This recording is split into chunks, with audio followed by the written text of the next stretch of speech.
Today we're going to walk you through some tools that student leaders will need to use to manage their organizations and events through JumboLife. Your first step is going to be to head over to jumbolife.tufts.edu. From there you'll click to login in the top right corner and use your Tufts single sign-on. That'll bring you back to the home page. Now you have a few different options that we're going to walk you through today. The first step would be to register your organization in the system. If you're an existing organization, you simply go to Forms, and then you can navigate to Organization Registration.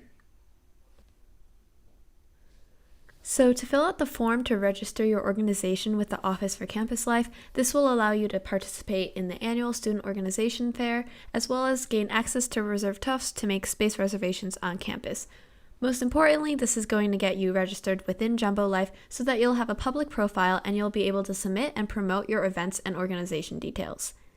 Your first step is to select Student Organization from the drop-down menu. It's really important that you select that first before scrolling down and viewing other questions because you'll notice that many of the questions change depending on your selections. Next, we're going to enter the organization name, and from there, reading the directions carefully, we're going to select our categories. So our test organization is a TCUJ recognized student organization, so we're going to select TCUJ recognized.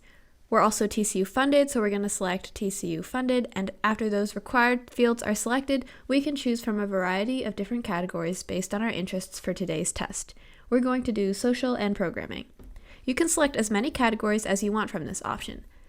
Next, you'll be able to see the details and descriptions for your organization. So under description, this area is anything that you want to share on your public profile. As a reminder, the description will specifically be visible on your profile. You can do rich text, so you can add in bullet points, you can do bold font, you can choose different header types.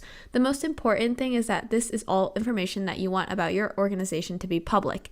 You can add in your mission, your office space if you have that, if you have an external website, if you know your meeting day, meeting time, and location, you can certainly enter all of that information here.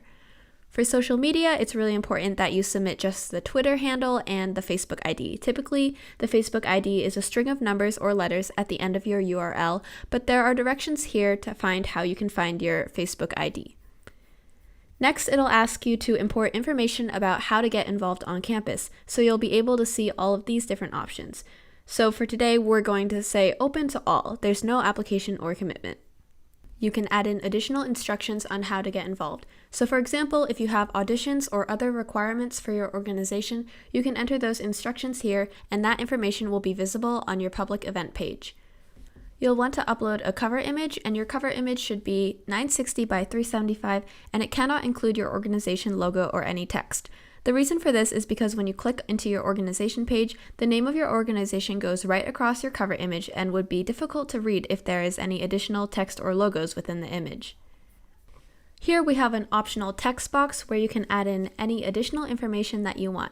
This is where you might want to embed a YouTube video, or you can add in web links to different pages. One thing to know is that our social media right now only integrates with Twitter and Facebook, and we're working on getting an Instagram embedded soon. You could always add an Instagram handle into your additional information section. You also have the ability, if you're able, to toggle into HTML editors, and you can add in buttons. You can also add in different tables and cells and things like that for you to really customize your page however you see fit. Next, we're going to ask you to submit your contact information. This should be your primary and secondary contact. This information and anything below here on this form will not be visible on the public event page. This information is just for internal use for the Office for Campus Life. Next, we're going to ask you some other additional information for us to have on file for your student organization. So it'll start by asking you when your leadership transitions. This is really important for us to know because the only time during the year when you can change officers within your organization and automatically grant them access to edit your organization or submit event proposals is when your organization first registers with us now or during your transition period. So if your organization transitions at the end of the year, you just click April, May, and go from there. The rest of the questions are mostly optional. You'll be able to select when your organization was established if you know it. If not, you can leave that blank. And if you plan to hold an anniversary celebration this year. And if you say yes, it's going to ask you additional information about your anniversary celebration. Next, it's going to ask you if you use an off-campus address or a PO box for your mail. If you select yes, it's going to ask you to submit that so we have it on file. It'll also ask if you plan to collect funds for your organization. If yes, you can select all that apply here. I'm going to say that we're going to have a bake sale and we will have event ticket sales. Next, that's going to populate our fundraising policy for you to review and sign off on. And when you select bake sales, there are specific policies about bake sale items on campus. Part of this form includes reserved Tufts access, and so you'll be asked to enter the name and contact email of the specific individual who should have access to make reservations and reserve Tufts on behalf of your organization. Right now, we only allow one student per organization because of the volume of student organization requests that we have in the fall semester. However, once we begin into the fall, you are able to email ocl@tufts.edu and you can request that additional students have access. You'll note that in the system, you are required to use the tufts.edu email address for all students. All student organizations are required to review and sign off on the anti-hazing policy as part of the Tufts Student Code of Conduct. You're also required to distribute this to all of your members as you go. That can be through email, or you can simply review it at your first meeting of the year and you'll sign off on that form. Next, entering your student organization roster and advisor information is a critical part of the organization registration form. I mentioned earlier anyone who's entered in this form as an officer, so that would be president, vice president, secretary, treasurer, will automatically be granted admin access to this form and your organization. So they will be able to come in and make edits to your organization and JumboLife, and they'll be permitted to submit event requests and evaluations on behalf of your organization. One thing to note as well is that you are required to enter 3 members as part of your organization's roster at minimum. We require that the president and your 2 signatories are listed. We understand that at times your signatories may hold other positions and are not actually listed as treasurers. So the requirement is that you submit 3 members that are officers. It is not required that you submit 2 treasurers specifically, so you can always submit a president, vice president who is also your signatory, and then we're going to submit another student who is just a general member. So if we submit this as is, John and Kara both are going to get access to the admin and administrative privileges on JumboLife. Ime, however, will not because she's listed only as a member.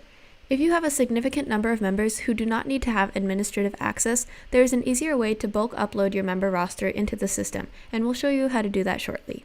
For now though, anyone who needs to have administrative access should be entered into this roster using the officer options. If you have a number of individuals that are considered executive board members within your organization and they don't fit these basic positions, you can just select committee chair and that will give them the full access that they need for their organization. Lastly, you have the option to include a faculty or staff advisor. We recognize that many student organizations do not have a formal advisor. However, if you do work with any university departments or you have any faculty or staff that support your organization, it is helpful for us to have that information on file, so feel free to include that information here. Next, just scroll back up to the top and hit Submit for approval, and that will send it off to the different staff within the Office for Campus Life to review and approve your form.